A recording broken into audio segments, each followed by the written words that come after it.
नमस्कार मैत्रिणींनो, कालच्या व्हिडिओमध्ये आपण बघितलं पेपरवर पॅटर्न कसे काढायचे। आज आपण बघणार आहे की पेपरवर काढलेले पॅटर्न ब्लाऊजवर ठेवून कटिंग कसे करायचे।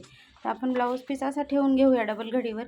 बंद बाजू आपल्याकडे ठेवायची, त्याच्यावर पाठीचा भाग ठेवायचा, गळा आपल्याकडून येईल अशा प्रकारे ठेवून आणि आखून घ्यायचं आहे।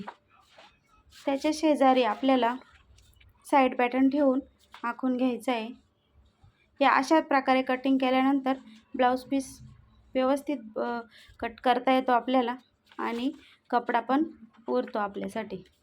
तर अशा प्रकारे खालच्या साईडला कटोरीचा भाग ठेवून आणि आखून घ्यायचं आहे। त्यानंतर खालच्या साईडला आपल्याला बाही ठेवायची आहे आणि ती पण आखून घ्यायची। तर अशा प्रकारे आपले 4 भाग आखून झाले। त्या राहिलेल्या भागावर आपल्याला प्रेशर पट्टी कटिंग करायची आहे डबल घडीवर। तर आपण पहिले हे कट करून घेऊया। अशा प्रकारे जसं जसं आखलेलं आहे त्या प्रकारे आपण कट करून घेऊया सर्व भाग। हे 4च भाग कट केलेले मैत्रिणींनो, आपले पॅटर्न सगळे 5 आहे। तर प्रेशर पट्टी आपल्याला डबल घडीवर कापावी लागते, त्यामुळे आपण ती सगळ्यात शेवटी कटिंग करतो। तर अशा प्रकारे कटोरीचा भाग पण कटिंग करून घ्यायचा आहे। नंतर साईड पॅटर्न कट करून घ्यायचा आहे आपल्याला।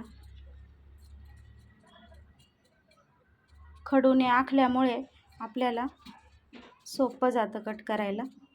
तर हा साधा पीस आहे मैत्रिणींनो, बिना अस्तरचा। तर ह्या पुढच्या व्हिडिओमध्ये तुम्हाला हाच पीस शिवायचा कसा स्टेप बाय स्टेप ते मी सांगणार आहे। व्हिडिओ आवडल्यास लाईक करा, शेअर करा आणि आपल्या चॅनलला सबस्क्राईब करा। अशा प्रकारे आपण बाही कट करून घेतलेली आहे मैत्रिणींनो, आणि राहिलेल्या कपड्यामध्ये आपल्याला प्रेशर पट्टी ही डबल घडीवर कट करायची आहे।